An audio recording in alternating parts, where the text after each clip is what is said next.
TMC knowledge में आपका स्वागत है। आइए देखते हैं सामाजिक विज्ञान के अंतर्गत राज्य व्यवस्था का ये 8वां टेस्ट सीरीज है। इसके पहले भी 7 टेस्ट सीरीज का वीडियो अपलोड किया गया है, आप हमारे प्लेलिस्ट में जाकर उसे देख सकते हैं।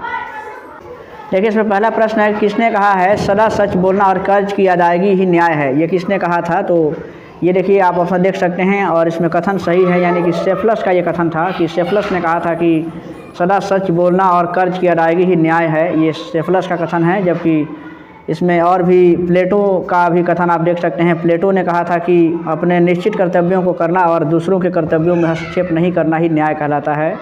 जबकि तीसरा जो ऑप्शन दिया है जोवेट का कहना था कि न्याय वह गुण है जो राज्य में निवास करता है।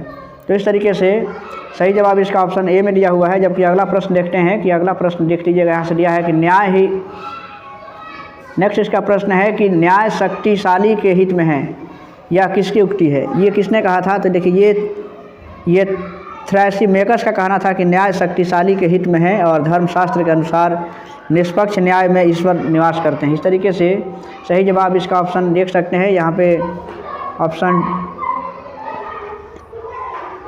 ऑप्शन देख रहा है कि नहीं है, क्योंकि इसका सही जवाब यानी होना चाहिए थ्रैसिमेकस, जो कि ऑप्शन में नहीं है। ऑप्शन ई इसके लिए सही जवाब होगा। और इसका नेक्स्ट प्रश्न है कि इसका प्रश्न है कि भारतीय संविधान के किस अनुच्छेद में छुआछूत के कलंक को समाज से मुक्त कर दिया गया है? तो देखिए, छुआछूत यानी कि जो अस्पृश्यता है। देखिए, तो हम जानते हैं कि भारतीय संविधान के अनुच्छेद 17 के तहत अस्पृश्यता का अंत किया गया है, यानी कि छुआछूत के कलंक से समाज को मुक्त कर दिया गया है। जबकि ये अनुच्छेद 12 से 35 यानी कि जो मौलिक अधिकार हैं उसके तहत अनुच्छेद 17 में अस्पृश्यता का अंत किया गया है। यानी कि इसके अंतर्गत अनुच्छेद 15 में कहा गया है कि सभी नागरिकों के साथ पंथ, धर्म या वंश, जाति, लिंग और जन्म स्थान के आधार पर या सार्वजनिक स्थानों पर समाप्ति की उसमें बात कही गई है, यानी किसी भी प्रकार से वहाँ पर भेदभाव नहीं होना चाहिए। और नेक्स्ट इसका प्रश्न है कि जिसकी लाठी उसकी भैंस संबंधी न्याय का सिद्धांत किस अवस्था में प्रचलित था? ये कब का है? तो इसका सही जवाब यानी कि ये जो है कि प्रारंभिक अवस्था में ये लोग मानते थे कि जिसकी लाठी उसकी भैंस, यानी कि, और इसका सही जवाब प्राचीन समय होगा, यानी कि ऑप्शन ए होगा। यानी कि जिसके पास शक्तिशाली जो लोग होते थे तो वो जो है कि उनका दबदबा रहता था, उनका वर्चस्व काम रहता था, इसका ये मतलब था। और इसका अगला प्रश्न है कि सामाजिक न्याय की सही परिभाषा तभी होगी। सामाजिक न्याय की सही परिभाषा तभी होगी जब लोगों के बीच या लोगों के रहन सहन के तौर तरीकों में पूर्ण समानता और एकरूपता आएगी। इस तरीके से सही जवाब इसका ऑप्शन ए में मिल जाता है। नेक्स्ट प्रश्न है कि सामाजिक न्याय की आवश्यकता है। सामाजिक न्याय क्यों आवश्यक है बताना है। देखिएगा, सामाजिक न्याय की आवश्यकता क्यों है? क्योंकि दलितों और अधिकारों से वंचितों को फ़ायदा होगा और सरसतापूर्ण समाज का निर्माण होगा। दोनों सही लग रहा है। और सामाजिक संपत्तियों का न्यायपूर्ण वितरण होगा। यानी कि तीनों ही ऑप्शन इसमें से सामाजिक समानता के लिए आवश्यक प्रतीत होते हैं। ऑप्शन डी इसके लिए राइट आंसर है। और अगला प्रश्न है कि कानूनी समानता का अर्थ क्या है? 17वां प्रश्न है, यानी कि 117वां प्रश्न है कि कानूनी समानता यानी कि कानून की नज़र में समानता का क्या मतलब होना चाहिए? तो कानूनी समानता का मतलब हो सकता है कि कानून के समक्ष सभी लोग जो है कि एक समान हो, और कानून की नज़र में ऐसे भी सभी लोग बराबर ही होते हैं। और इस तरीके से हम अगला प्रश्न देखते हैं कि मानव अधिकारों की विश्वव्यापी घोषणा पत्र को किसने स्वीकार किया था? और इसका सही जवाब है, यानी कि संयुक्त राष्ट्र की जो महासभा है उसने मानव अधिकारों की घोषणा पत्र को स्वीकार किया था।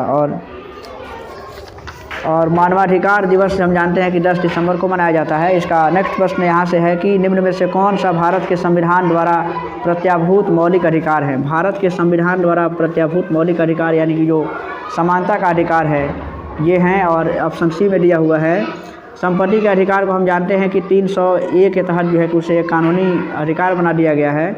और अभी भारतीय संविधान में जो है कि कुल 6 मौलिक अधिकार हैं। समानता का अधिकार की बात करें तो समानता का जो अधिकार है यानी कि अनुच्छेद 14 से लेकर के और अनुच्छेद 18 में इसका जिक्र किया गया है। इसका नेक्स्ट प्रश्न देखते हैं अब कि निम्नलिखित सूचियों में से किसके अंतर्गत शिक्षा आती है? शिक्षा किस सूची का अर्थ है? हम ये देख सकते हैं कि इसमें 3 सूचियाँ होती हैं, जिसे केंद्रीय सूची, राज्य सूची और समवर्ती सूची के नाम से जानते हैं। तो शिक्षा जो है यानी कि शिक्षा समवर्ती सूची का अंग है और इसे समवर्ती सूची में रखा गया है, क्योंकि शिक्षा जो है कि राज्य और केंद्र दोनों का विषय है और इस पर दोनों ही सरकारें जो होती हैं वो अपने अपने कानून बनाती हैं अपने राज्यों से और अपने देश के हिसाब से। और अगला है कि इसमें देख लीजिएगा जो इसमें अलग अलग विषय रखे गए हैं। तो जैसे आप जो केंद्रीय सूची है जिसे संघ सूची कहते हैं तो उसमें 98 विषय हैं। इसी तरह से जो राज्य सूची हैं, राज्य सूची में अभी 66 जो है कि अभी उसमें 59 विषय हैं, ये वर्तमान में आपको बता रहे हैं, और समवर्ती सूची में अभी फ़िलहाल में उसमें 52 विषय हैं। तो इस तरीके से ये वर्तमान जो है कि विषयों की संख्या है। और नेक्स्ट प्रश्न है यहाँ से कि सुरक्षा परिषद में अस्थायी सदस्यों की कितनी संख्या होती है। सुरक्षा परिषद में कुल 10 अस्थायी सदस्य होते हैं, जबकि 5 जो सदस्य होते हैं अस्थायी होते हैं, और 5 जो है कि अस्थायी सदस्यों को वीटो का पावर दिया गया है, यानी कि निषेधाधिकार का अधिकार उनको दिया गया है। और इसका अगला प्रश्न है कि निःशुल्क शिक्षा का अधिकार कुछ सीमाओं के अंतर्गत, यानी कि बताना है कि इसमें से कौन सा ऑप्शन सही है। तो इसमें देख लीजिए, ऑप्शन आपके सामने है, और इसमें सही है कि राजकीय नीति निर्देशक सिद्धांतों के प्रतिष्ठित है, माने कुछ सीमाओं के अंतर्गत जो है कि वो एक तरीके से नीति निर्देशक तत्वों के हिस्सा है। और अनुच्छेद 45 के अंतर्गत 0 से 6 साल के बच्चों को शिक्षा और पोषाहार का उचित प्रबंधन करने का निर्देश राज्य सरकार को दिया गया है।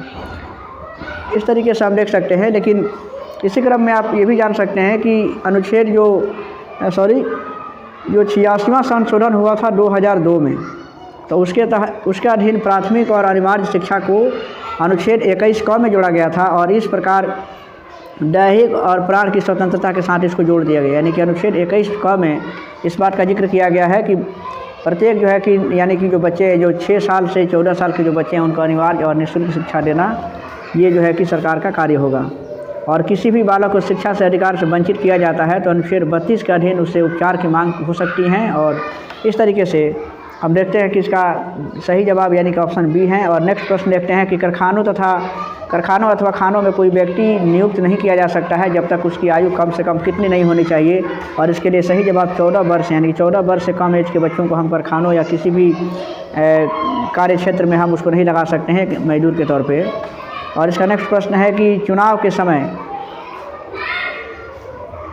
और इसका जिक्र जो किया गया है आप देख सकते हैं, इसका जिक्र जो किया गया है यानी कि जो 14 वर्ष से कम एज के बच्चों के लिए, तो ये अनुच्छेद 24 में उसका प्रावधान किया गया है। नेक्स्ट प्रश्न है कि चुनाव के समय किसी चुनाव क्षेत्र में चुनाव प्रचार कब बंद करना होता है। तो यानी कि मतदान समाप्त होने से 48 घंटे से पहले चुनाव प्रचार बंद हो जाता है, और चुनाव आयोग चुनाव से संबंधित सभी क्रियाकलापों का संचालन करता है। आप जानते हैं कि भारतीय संविधान के अनुच्छेद 324 से लेकर के और अनुच्छेद 329 तक चुनाव आयोग को शक्ति और अधिकार प्रदान किया गया है।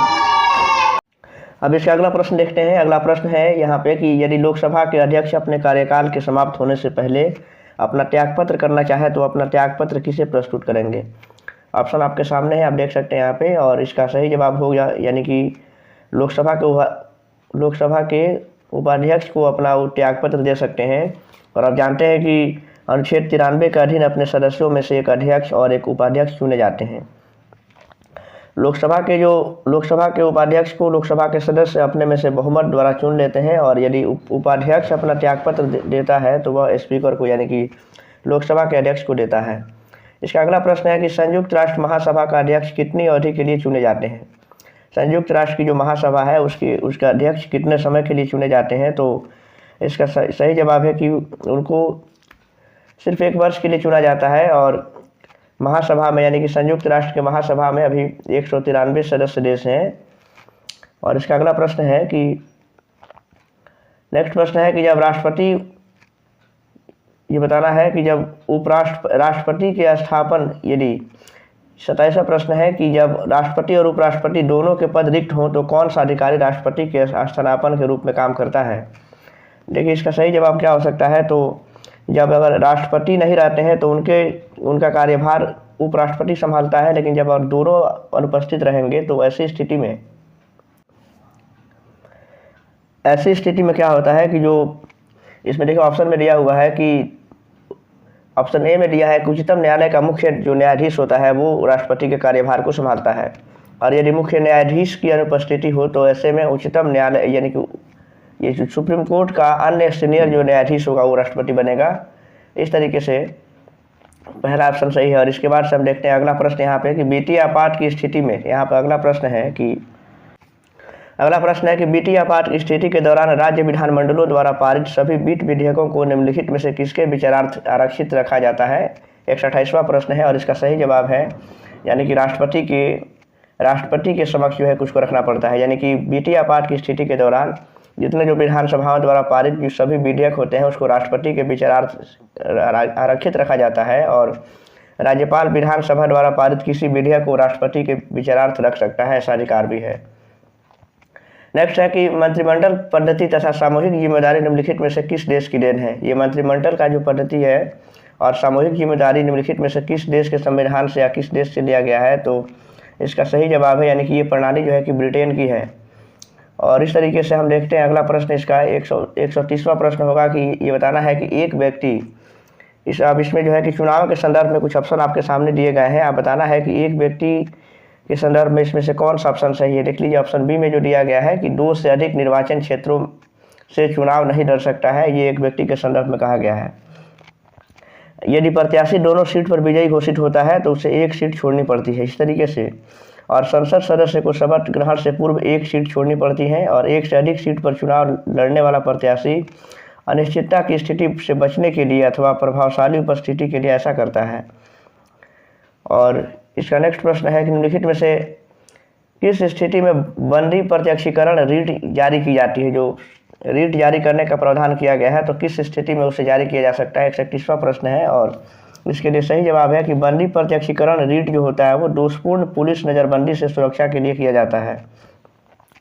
भारतीय संविधान के अनुच्छेद जो है कि 12 से 35 तक मौलिक अधिकार से संबंधित है। और मौलिक अधिकारों के लिए संविधान के अनुच्छेद यानी कि जो 32 है संवैधानिक उपचारों का अधिकार दिया गया है। और इसके अधीन 5 प्रकार के रीट जारी करने का जो है उच्चतम न्यायालय को अधिकार है। इस तरीके से सही जवाब इसका ऑप्शन सी था। नेक्स्ट है कि निम्नलिखित में से किस देश के लोग संविधान का संशोधन करने में भाग लेते हैं। ये अगला प्रश्न है, यानी कि निम्नलिखित में से किस देश में लोग संविधान का संशोधन करने में भाग लेते हैं। आपके सामने ऑप्शन दिया हुआ है। देखिए स्विट्जरलैंड इसके लिए सही जवाब होगा। काफ़ी अच्छा प्रश्न है कि देखिए स्विट्जरलैंड में बहुत छोटी जनसंख्या वाला देश है, जानते हैं स्विट्जरलैंड। और वहाँ लोकतंत्र के सुधार में प्रत्यक्ष रूप से भाग लिया जाता है। भारत सहित विश्व के सभी लिखित संविधान में संशोधन का उल्लेख मिलता है। भारत में भी भारतीय संविधान का जो भाग 20 है और उसका अनुच्छेद जो है 368 इसके तहत संविधान में संशोधन किया जा सकता है। और अगला प्रश्न है कि निम्नलिखित रीटों में से किस एक का अक्षरशः अर्थ है शरीर आपके पास लाया जाए, ये है इसका कि कौन सा रीट में ऐसा होता है। तो देखिएगा बंदी प्रत्यक्षीकरण का अर्थ है कि सशरीर आपके पास लाया जाए, अर्थात सशरीर न्यायालय में उपस्थित किया जाए। जब कोई व्यक्ति बंदी बनाया जाता है तो उसे 24 घंटे के अंदर निकटतम न्यायालय में उपस्थित होना पड़ता है। इस तरीके से सही जवाब इसका ऑप्शन बी में है। और अगला है कि राज्यपाल अपनी न्यायिक शक्तियों का प्रयोग किसकी सलाह से करता है। ऑप्शन आपके सामने है और इसका सही जवाब है मंत्रिपरिषद, इसका सही जवाब होगा। नेक्स्ट प्रश्न है कि न्याय के क्षेत्र में राज्यपाल को कौन सा अधिकार प्राप्त है। न्याय के क्षेत्र में देखिए न्याय के क्षेत्र में राज्यपाल को यह भी अधिकार है कि उच्च न्यायालय के न्यायाधीशों की नियुक्ति के समय राष्ट्रपति राज्यपाल से भी परामर्श लेता है। दूसरा है कि राज्यपाल को अपराधी का दंड कम करने या स्थगन करने और उसे दूसरे दंड में बदलने या पूर्णतया माफ़ करने का भी अधिकार है। तो इस तरीके से हम देखते हैं कि यहाँ पे 2 जो है कि ऑप्शन सही है, उपयुक्त में से एक सटीक इसके लिए सही जवाब बनता है। नेक्स्ट प्रश्न है कि विधानसभा द्वारा पारित धन विधेयक को विधान परिषद कितने दिनों तक रोक सकती है। विधानसभा द्वारा जो धन विधेयक होता है तो विधान परिषद उसे मात्र 14 दिनों के लिए रोक सकती है, इस तरीके से। और इसका अगला प्रश्न है कि राज्य के न्याय प्रशासन की सबसे निम्न निकाय कौन सी है। न्याय प्रशासन की सबसे निम्न निकाय कौन सी है। तो सबसे निम्न निकाय अगर देखा जाए राज्य के न्याय प्रशासन की ओर से तो ग्राम कचहरी इसके लिए सही जवाब होगा। ग्राम कचहरी को एक से अधिक यानी कि अधिक से अधिक 1000 रुपये लगाने का अधिकार है। और ग्राम कचहरी में 10,000 रुपये तक के दीवानी मुकदमे भी सुने जाते हैं। इस तरीके से सही जवाब ऑप्शन सी में है। और इसका अगला प्रश्न है कि प्रथम श्रेणी के जुडिशियल मजिस्ट्रेट को कितनी सज़ा देने की शक्ति होती है। तो इसका सही जवाब है ऑप्शन बी में दिया हुआ है कि 3 वर्षों की सज़ा और अधिकतम जो है कि 5,000 रुपये तक की जुर्माना करने की शक्ति उनको प्राप्त होती है। जबकि जो द्वितीय श्रेणी के जो जुडिशियल मजिस्ट्रेट होते हैं उनको सिर्फ 1 वर्ष की सज़ा और 1,000 रुपये तक का जुर्माना लगाने का अधिकार दिया गया है। और इसका अगला प्रश्न है कि मौलिक अधिकार पर सलाहकार समिति के अध्यक्ष कौन थे। नेक्स्ट प्रश्न है मौलिक अधिकार पर सलाहकार समिति के अध्यक्ष कौन थे। तो इसका सही जवाब यानी कि सरदार वल्लभ भाई पटेल को बनाया गया था। और इस तरीके से ऑप्शन बी में दिया हुआ आंसर। इस तरीके से हम अगला प्रश्न देखते हैं कि इसमें देखिए 2 सूचियाँ दी हुई हैं, इसमें आपको दोनों सूचियों को मिलान करना है। एक तरफ जो है कि एक तरफ संविधान के कुछ भाग दिए गए हैं और दूसरी तरफ उससे संबंधित विषय हैं। देखिए पहला है कि नए राज्यों का गठन।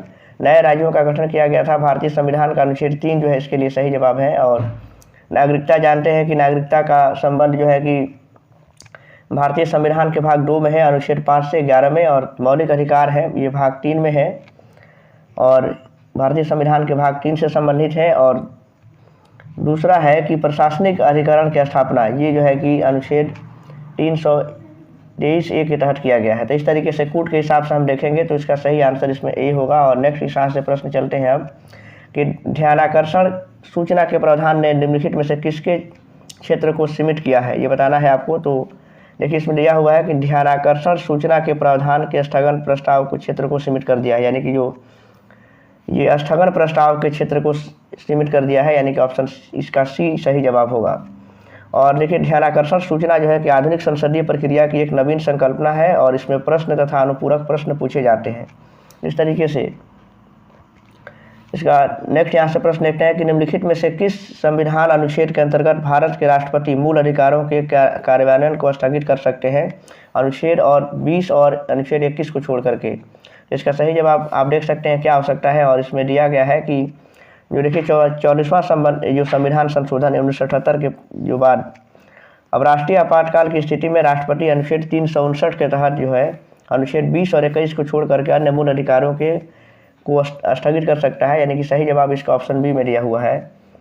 और यदि युद्ध या बाह्य आक्रमण की स्थिति हो तो ऐसी स्थिति में आपात घोषित होने पर अनुच्छेद 19 को भी स्थगित किया जा सकता है, परंतु ऐसा अनुच्छेद 358 के तहत जो है कि स्वतः हो जाता है, ऐसा प्रावधान किया गया है। और अगला प्रश्न यहाँ से देखते हैं। यहाँ भी देखिए 2 सूचियाँ हैं, एक तरफ संविधान में संशोधन है और दूसरी तरफ उससे विषय वस्तु है। ये बताना है कि कौन से संबंध जो संशोधन हुए हैं वो किस विषय से संबंधित है। देखिए पहला है जो 69 जो ये संशोधन हुआ था 1991 में, इसमें देख लीजिएगा ये जो है कि ऑप्शन को जरा ठीक से देखिए, यहाँ पे दिया हुआ है।